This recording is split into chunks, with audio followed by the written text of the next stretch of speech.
My name is Christina. And my name is Andriy. And today we want to talk about 3 regions in the countryside of Quebec, Canada, that we went on a road trip through and we really liked. And as you saw in the video, we wanted to share more details about our experiences. And so the first one is called Chemin du Roi. It's essentially a road, scenic road, that goes through countryside in Quebec, and it weaves through different small towns that provide really picturesque, beautiful views. It's located mostly along the St. Lawrence River. So basically there's like a lot of stops in the villages by the river, and That was one of the things that you saw in the video. Very near Montreal, there was this overlook on the river. It was very nice, and since it's a road, it's not really like an area that's very popular. There are no tourists, no even people. There's just nobody there. Yeah, we were mostly by ourselves. The road was quite empty, and I was really surprised that there were. But I think few it was people. a Monday that we visited, so probably. Yeah. I just think that overall the Quebec and some of these places are underrated and not known to tourists, and this is something I really liked about traveling through Quebec. And the road itself was just so easy to drive through. There's also a highway that goes from Montreal to Quebec. That's right. And I think it's only like 2 or 3 hours. But Very fast, yeah. But this road, I think it's 4 hours or something like that. Twice as long. But it's very scenic. It's just the speed is pretty low, so you're cruising. You're not. Yeah, you go through these different towns. They're typically small towns, kind of organized around the church. They call them Notre Dame, so it's Notre Dame's this, Notre Dame's that. Yeah, the churches are very beautiful. They're very beautiful. Have this like very unique and quite similar architecture from town to town. So it doesn't vary a whole lot, but. It's basically centered around this church, and we had a couple of really good shots of those small towns. And it was just beautiful to drive there in, I think, early June or late May, something like that. The towns were covered in tulip flowers, as well as dandelion flowers. So especially the fields, they were like. But not in Chemin du Roi. But there were a few. There were beautiful flowers other than tulips, yes. But I think the dandelion. Maybe we can transition from here to the second, because Chemin du Roi, it's a pretty short drive. I mean, there's nothing much you do. It's just very scenic drive from Montreal to Quebec, but another drive you can do is from Quebec City to either Saguenay, but that we'll talk about also in another video. But basically from Quebec, if you go north on the coast, but on the left coast of the St. Lawrence River or Gulf, there's 2 ways you can go basically. But if you go north, there's an area called Charlevoix. And it's like a coastal road trip, coastal drive along the coast, and that's when you mentioned there's a lot of dandelion fields. Yeah, the fields with dandelions, they are bursting into yellow and green colors, and also Charlevoix is famous for this like one place. I think it's golf course as well as the complex of hotels where I think last year there was a G7 conference or summit. I think it was maybe this year. Or maybe this year that Canada hosted. And we actually were there before, and it was just a nice place. I think I forgot the name of the hotel.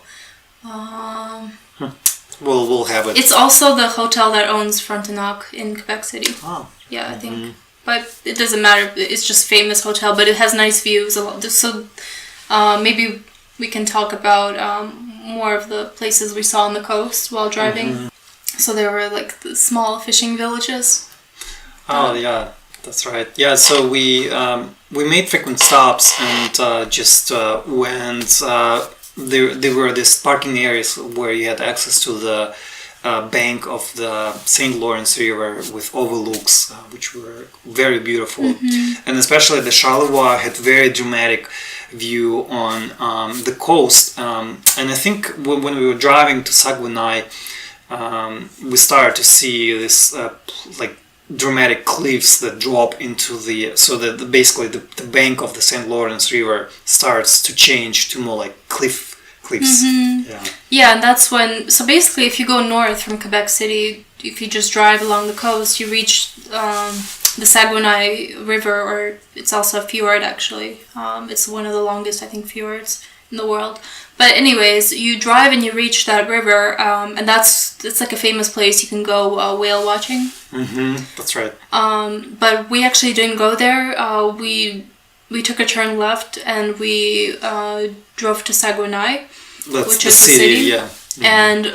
And that's not along the coast anymore. That's through the mainland, and that place reminded us, I think, a lot of Colorado, which is what a lot of people like the mountains of Colorado. It was very similar, like rocky and Pine trees. No aspens though, but Dry, kind of sunny climate. Yeah. yeah, it was very beautiful drive. So if you're looking into that, like the one benefit of taking a road trip through Quebec is that it's much cheaper than in a lot of places, like say Colorado. It's very expensive, but Quebec is pretty unknown. I mean, I guess if you go to restaurants, the taxes there are high, but other than that, the lodging, the food in grocery stores and stuff, it's pretty cheap. Yeah, we didn't during those road trips that we were taking in We didn't eat out too much, so we didn't spend a lot of money. Yeah, but if we eat out at the restaurants, that would be like our bill would balloon. I guess, that's one of the reasons why we say it's cheap. But yeah, it depends on why you're traveling there. If you're doing it for the food, of course, it's not going to be as cheap, but it's probably going to be still cheaper because the lodging is much cheaper. So I guess one thing that we forgot to mention is the third area, but it's okay. The third area is basically Ile D'Orleans. It's the island by Quebec City. It's like right near Quebec City. It's like half an hour's drive. And you actually see the island from Quebec City, from different areas where Chateau Frontenac is. You can actually see the banks and the island itself. So we drove through it, and so a couple of it made a really huge impression on me because of this dandelion fields. We were there in, as you said, early June, when that's the season for the dandelion blossom, and the colors are just spectacular.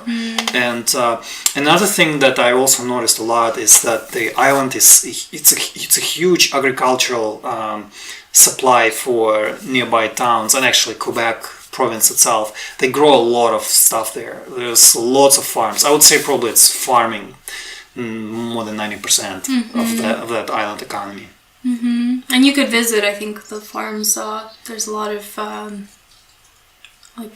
I think just like buildings. Basically, you go in. It depends on the season. We were there I think at the very early stages, so there weren't a lot of things to do, but basically drive around the island. We saw a couple of apple orchards. We stopped by on the way. And there was a painter there who was painting a beautiful painting of the apple orchards. Yeah, so it was early June and the apple trees are blooming. So there's so many flowers everywhere. Yeah, there's just explosion of color. Yeah. And one thing about Ile D'Orleans, it's very close to Quebec City, so you could stay in Quebec City and just take a day trip to the island. And the island itself only takes maybe like an hour to drive through, maybe even less. But we spent all day there because we stopped every mile because it was so beautiful everywhere on the island. And there was this one field of dandelions where we just couldn't resist. We parked our car and just quickly rushed to the field, just took a couple of photos, and it was actually the sunset started and just beautiful backlighting, and the light was started turning into more like warm, soft, yellowish orange. Perfect for taking pictures in. There's also there's a lot of parks when you drive around. There's parking stops, rest areas everywhere, and there was one in particular that I liked. There was a few that I liked. One was it's just basic. There's nothing to do, but there's a tower, and you walk to the top of the tower, and you get this panoramic view of the fields, of the farming fields. It was right at the parking lot, so they obviously they built it on purpose so that people could stop by and have this beautiful view on agricultural kind of farmland. Yeah, so those are 3 areas that we really liked and enjoyed in the Quebec countryside near Quebec City. And yeah, if you want to know more about our thoughts on Montreal and Quebec City, be sure to check out our other videos that we made beforehand. Yeah, we provided some of the insights and thoughts that we had about visiting the city and things to do there. Yeah, so we just really like Quebec because it's a pretty unknown place for tourism, and I think it's mostly local tourists that go to these places, and it's not as expensive it was just very nice, peaceful atmosphere in all of these places that we were in. So yeah. So I hope you like this video, and subscribe to see more. And like it as well. So yeah. Yeah. So thank you. Thank you for watching. Bye. Bye.